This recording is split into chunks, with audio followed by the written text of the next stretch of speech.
Our headlines today. Another interest rate rise is on the cards after inflation remains stubbornly high. Yes, this will be the 13th time in a row the bank has hiked the cost of borrowing. I'll be looking at the further financial pain for households and whether that's really necessary to bring down the high cost of living. On a critical day in the search for the missing Titanic sub, the US Coast Guard says it still has hope. Good morning from Trent Bridge in Nottingham. As the Women's Ashes gets underway, Australia are the heavy favourites, but England will be hoping record crowds and home advantage will help them regain the Ashes for the first time in a decade.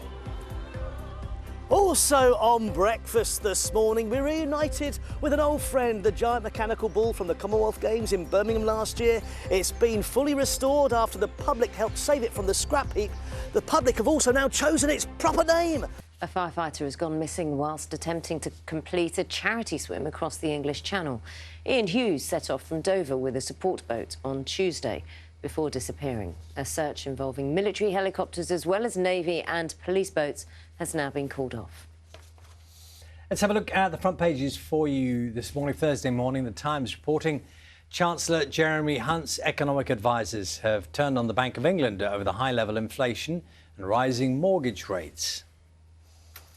Millions of mortgage holders are braced for interest rates to go up for the 13th time in a row. That's being investigated in the Daily Mail. More on that on this programme, of course, this morning. It adds that some analysts are predicting a rise of 0.5 percentage point. Now, elsewhere, the Daily Telegraph reports that anyone who has ever smoked is to be offered a lung check from middle age.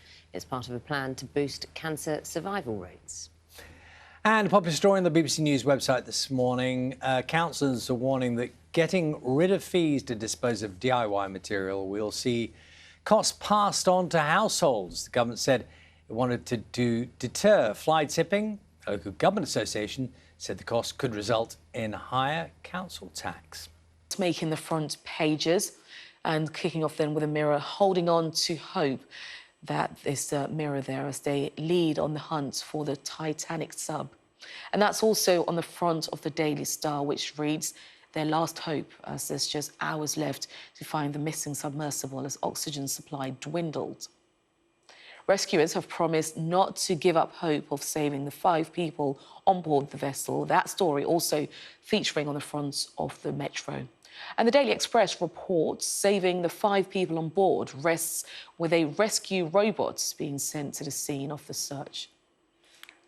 Now, also, the expected rate rise is sparking fears for a recession, and that's on the front of the Eye there.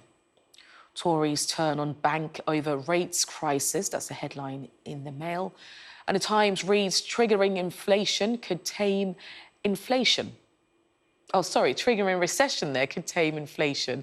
They report that Jeremy Hunt's advisers have claimed they misjudged the crisis. And the Daily Telegraph reports lung cancer tests will be offered to every ex-smoker to try and boost survival rates.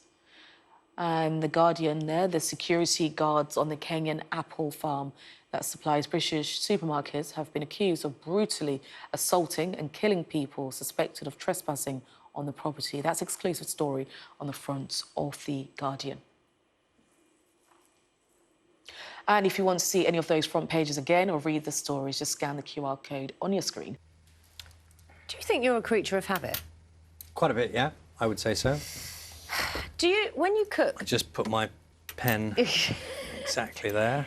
Yes. While I'm talking. Carry on. OK. Do you think, like, when you cook, and you cook something on the hob, you have a favoured, like, gas ring or... Yes. So I didn't think about this, and I don't think it's unusual. But so there's this story in the Mail today. There's a survey at 2,000 people polled. 57% admitted enjoying a routine, right? And I'd like to think I wasn't wedded to a routine, but I do think I am. So I was looking at this list, right? Just say yay or nay, yeah? Sleep on the same side of the bed every night. Oh, yes. OK. Do the same supermarket I'm not going to answer all these questions. What the gas ring thing. Can we get to the gas ring? Having tea in the same mug every day. No. Ordering the same thing when getting a takeaway. Well, I do when I'm here. Yes, actually. you do. Okay. You do. Yes. Ordering the same thing when getting a takeaway. Anyway. Having a specific place in the dining table. What about the gas rings? The gas ring, it is, well, it's just one of the examples. Buy the same brand of toothpaste. Eat the same sandwich every lunchtime. I think a lot of people would say that's true. A lot of people do that, but I don't know, I'd like to think I was a creature of, like, you know, variety and everything, but obviously I'm not. Where's the harm in it, though? There's no harm. There's no harm. Do what you please. Do what makes you happy.